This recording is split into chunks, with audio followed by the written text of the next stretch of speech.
Hi, welcome to today's tip. This is another one of our guest tips, and we've made a change this time. So rather than bringing along someone who's at our side of the digital fence, we've brought along a business owner who uses digital to promote their business. So we've invited along Graham Cook from RSVP Design in Paisley. Hi, Graham. How are you? I'm good, Brian. How you doing? Yeah, I'm good, thanks.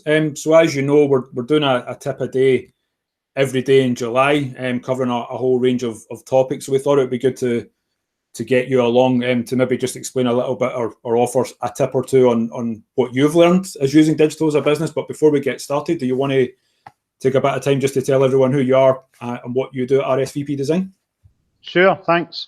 Well, we are in the training business. We design and sell training products. So these are physical games and activities that we sell to trainers across the world. So we service businesses locally, but we also export the products from here in Paisley. Good stuff. Thanks for that. And you've used digital most of the time the business has been in existence, is that? Yeah, we probably have. I guess, having had the experts on before, you're coming to me as someone who's certainly not an expert, but I guess, have learned a bit over the years, and our business has changed. We started out as a typical consultancy, and now essentially we're an e-commerce business, so we've had to learn a bit digital. Okay, so looking at tips as part of the series, do you have a tip or two or something you've learned over that time that you think people watching this series could benefit from? Yeah, I think a lot of it is to do with actually using the tool of the internet that you have. Being able to look at what people are actually searching for. I mean, when we started the business, we sat down and thought about what would the name be. Good branding techniques. What do we want the name to convey? What do we want the branding to deliver to people when you see it? It was nearly 20 years ago, so it was more difficult. Whereas just now, what I would do is I would start to go into the internet and put some search terms in and see what people are actually looking for.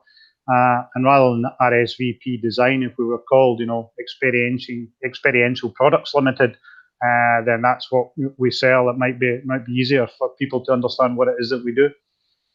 Yeah, and we see that quite a lot when we're delivering training, that people they're so desperate to get online that they jump in and they just give their company a name, and then a few months later when they go to buy a domain name, for example, the domain name's not available, so the domain name then doesn't match the company name and so on. And have you found any challenges with the domain name RSVP Design or the name RSVP Design? You mentioned experiential learning. Would that have been something of benefit to you if you had focused more on that when you were coming up with the company name?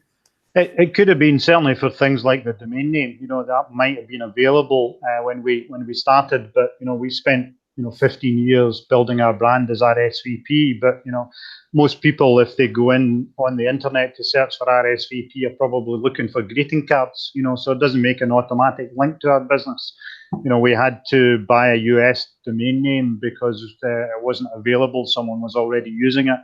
These types of things like thinking about your trademarks and what's already been used. There's a huge amount of research. You only get one chance to really set up your business name, to set up your domain name. Once you've invested a bit in that, it's really expensive and difficult to change it. We did consider it, but if I was starting again, that's definitely something I would do. What are actually people looking for if they were going to buy your products? If they don't know your name existed, what are they actually searching for?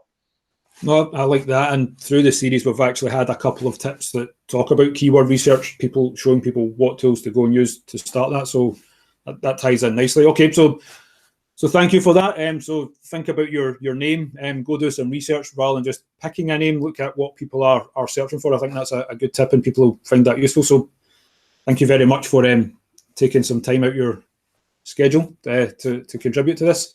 Good to chat to you, Graham. Thank you very much. Okay, no problem. Cheers, Brian. Cheers. Thank you. Thanks.